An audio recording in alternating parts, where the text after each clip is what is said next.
He watched as they lifted her shirt in the auction yard. So I took off my badge and stepped forward. A western tale. The dust kicked up from the auction yard settled like sin on my conscience as I watched from the courthouse steps.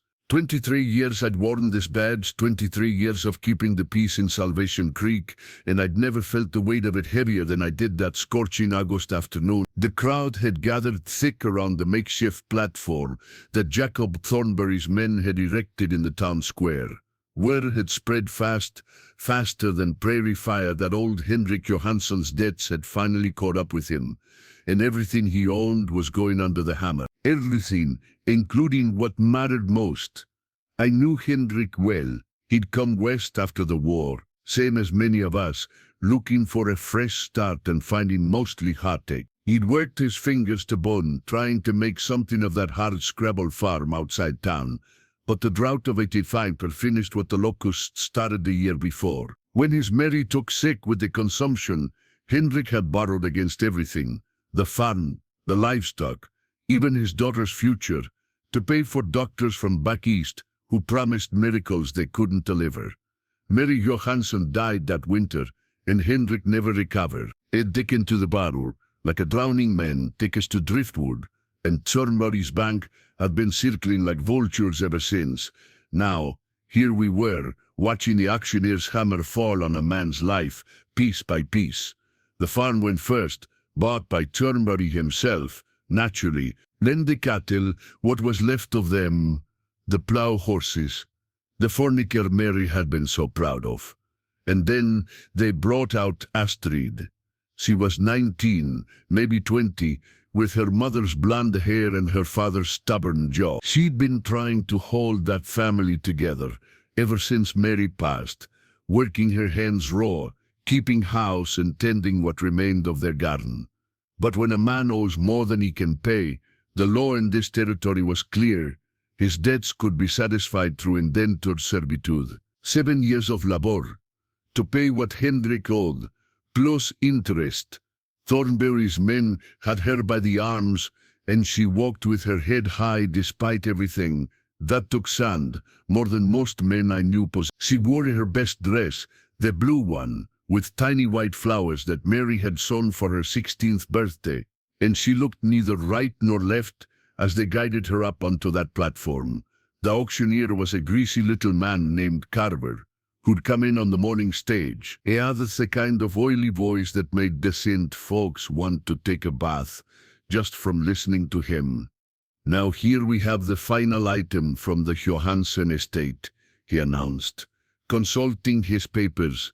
One female, age 19, healthy and unmarked. Terms of service, 7 years at whatever labor the purchaser deems appropriate, plus rooms and board. Bidding starts at $50. That's when my blood started to boil. Bad enough they were treating her like livestock, but I could see the hungry looks on some of the faces in that crowd. Men like Silas Wheaton, who owned the saloon, and the girls who worked upstairs. Men like Bull Garrett, who had a spread north of town and a reputation for being hard on his hired help, especially the female kind.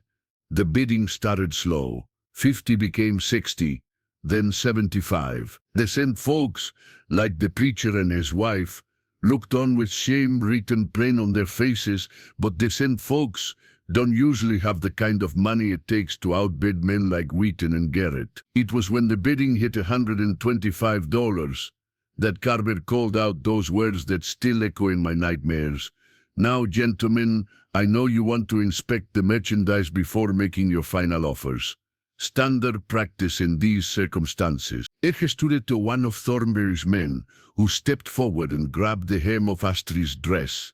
The whole square went quiet, except for the sound of my heart hammering against my ribs. This was crossing a line that shouldn't be crossed, not in any civilized place, not to any woman, debt or no debt. Astrid's eyes found mine across that crowd, and I saw something in them that made my decision for me. Not pleading, she was too proud for that, but recognition. She knew me for what I was supposed to be, a man who stood between the innocent and those who would harm them. The man started to lift her skirt, just an inch, And that's when I stepped off those courthouse steps. That's enough. My voice carried across the square like a gunshot. Nobody's inspecting anybody. Carver looked up, his little pig eyes squinting against the sun. This is a legal proceeding, Sheriff. The purchasers have a right to ensure they're getting their money's worth. Not in my town, they don't. He was walking through the crowd now, and people stepped aside like I was Moses, parting the Red Sea. There's a difference between the law and what's right, and I won't stand by and watch that line get crossed. Thornbury himself spoke up from where he stood near the platform. He was a big man, with a bigger opinion of himself, the kind who thought money made him better than folks who had to work for a living. Sheriff Blake, I understand your sentiment, but this is business. The girl's father signed the papers. It's all legal and proper. He stopped at the foot of the platform and looked up at Astrid. She was watching me with those same blue eyes her mother had, and I saw something that reminded me why I'd taken this badge in the first place. Legal, maybe, I said, loud enough for everyone to hear. But there's nothing proper about it. I reached up and unpinned a star from my vest, holding it out so the sun caught the metal. I've worn this badge for more than 20 years, and I always told myself I was upholding justice. But if justice means standing by while good people get ground up by men with more money than conscience, then I don't want any part of it. I let the badge fall to the dirt. The crowd murmured like wind through dry grass. Bull Garrett pushed forward, his face red with anger. Now see here, Blake. You can't just, I'm not Sheriff Blake anymore. I cut him off. I'm just a citizen. And as a citizen, I'm making a bid. I pulled out my wallet and counted what I had. $237. My savings from 23 years of keeping the peace. $237 for the girl's debt. Carver looked confused. Sir, that's not how this works. You're bidding on her service contract, not her debt. Then I'm buying her contract and tearing it up. He looked around at the crowd, meeting eyes with every man who'd been bidding. Anyone want to go higher than 237 for the privilege of doing the right thing? The silence stretched out like a hangman's rope. Finally, Thornbury stepped forward, his face twisted with rage. This is preposterous. The debt is owed to my bank. I won't stand for. You'll stand for whatever I say you'll stand for. The voice came from behind me, and I turned to see Judge Harrison pushing through the crowd. He was an old man, probably past 70, but he carried himself like someone who'd never backed down from a fight in his life. I've been watching the circus from my office window, and I've seen enough. He climbed up onto the platform with more energy than a man his age had any right to possess. Jacob Thornbury, I've known you since you were knee-high to a grasshopper, and I knew your father before you. He'd be ashamed to see what you become. This debt auction is legal. I'll grant you that. But it's a disgrace to everything this community stands for. Thornbury sputtered. Judge, you can't just. I can and I will. Harrison's voice carried the authority of 40 years on the bench. In ruling that this young lady's debt can be satisfied through alternative means, Mr. Blake's offer is accepted, and the contract is hereby dissolved. He pulled out a folded paper from his coat and tore it in half. Furthermore, I'm placing a moratorium on any future debt auctions involving human servitude in this county. We're not barbarians, and it's high time we stopped acting like them. The crowd began to disperse, some grumbling, others looking relieved that sanity had prevailed. Thornbury stomped off with his men, no doubt planning his next move. But for now, it was over. I helped Astrid down from the platform. She was shaking, whether from anger, fear, or relief. I couldn't tell. Thank you, she said, her voice barely above a whisper. Don't thank me yet, I replied. He who spent my life savings, and I'm unemployed, might not have done you any favors. She managed a small smile. You did me the biggest favor anyone's ever done. But what will you do now? I looked down at my badge lying in the dust. 23 years of my life, reduced to a piece of tarnished metal in the date. I reckon I'll figure something out. Maybe it's time I tried being something other than a lawman. Judge Harrison climbed down from the platform and walked over to us. "That was a fool thing you did, Tom Blake," he said. But there was approval in his eyes. It was also the right thing. This county needs more fools like you. He bent down and picked up my badge, brushing off the dust. You know, I've been thinking we need a new marshal, someone who understands the difference between law and justice. The job pays better than sheriff, and it comes with a house on Elm Street. I stared at him. Judge, I just defied a legal proceeding. I'm probably facing charges myself. For what? Making a legitimate bid at a public auction? I pinned the badge back on my vest, right where it belonged. Besides, I'm the one who authorized the whole thing. Far as I'm concerned, you were acting under my direct orders. Astrid looked up in us, hope beginning to dawn in her eyes. Does this mean it means you're free? I told her. No that, no contract, no 7 years of God knows what. You can go anywhere you want. Do anything you choose. She was quiet for a long moment, looking around at the square where her life had almost been sold to the highest bidder. I think I'd like to stay here, she said finally. This is my home.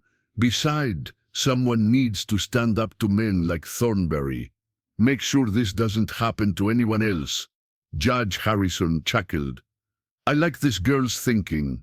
We could use more people willing to fight for what's right. He adjusted his hat against the sun. Tell you what, Miss Botanist Johansson. The county's been needing a clerk for the recorder's office. Position comes with a decent salary and a small apartment above the office. Interested? Very, she said, without hesitation. As the three of us walked away from that auction platform, I found myself thinking about the choices we make and the prices we pay for them.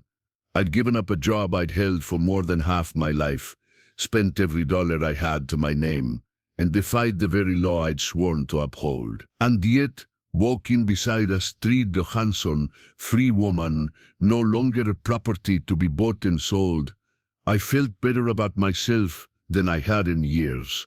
The sun was setting over Salvation Creek, painting the sky the color of redemption. Tomorrow would bring new challenges, new choices, new opportunities to stand up for what was right rather than what was easy. But tonight, justice had won a small victory in a dusty town in the middle of nowhere. And sometimes that's enough to remind a man why he became a lawman in the first place. 3 months later, I married Astrid Johansson in the same square where I'd once watched her nearly lose her freedom. Judge Harrison performed the ceremony, and half the town turned out to celebrate. Even the preacher's wife said it was the most romantic thing she'd ever seen, a man giving up everything for love and justice. I still wear the badge, though these days it says marshal instead of sheriff. Thornberry tried to cause us trouble for a while, claiming fraud and interference with legal proceedings, but Judge Harrison's ruling stood firm. Eventually, Thornberry's bank failed. Turns out his business practices hadn't made him many friends among the depositors, and he left town on the same stage that had brought the auctioneer. As for Astrid, she took to her work at the recorder's office like she was born to it. More importantly, she made sure everyone in the county knew exactly what their rights were when it came to debt collection. We've had 3 more attempts at debt auctions since that day, and all 3 times, Astrid was there with the relevant statutes and precedents, making sure no one else would face what she had faced. People sometimes ask me if I regret giving up that badge, even for those few minutes. The answer is always the same. I regret that it took me so long to realize there's a difference between enforcing the law and serving justice. A badge is just a piece of metal. It's what you do while wearing it that matters. Some nights, when Astrid and I sit on our front porch, watching the sunset over the mountains, she'll ask me what I was thinking that day in the square. The truth is, I wasn't thinking at all. I was just doing what any decent man should do when he sees someone in trouble. But if I had to put it into words, I'd say this, there comes a time in every man's life when he has to choose between being comfortable and being right. Most of the time, those two things don't line up as neat as we'd like them to. That day in Salvation Creek, watching them prepare to humiliate a good woman for the crime of her father's debts, I realized that all the badges and laws and official proceedings in the world don't mean a damn thing if they're not built on a foundation of human decency. I took off my badge because wearing it while allowing such a thing to happen would have made me a hypocrite. I stepped forward because someone had to, and sometimes being someone means giving up being someone else. The funny thing is, in losing my identity as Sheriff Blake, I found my identity as just plain Tom, husband, friend, and occasionally, when the situation calls for it, the man who stands between the innocent and those who would harm them. And that, I've learned, is worth more than any badge I could ever wear.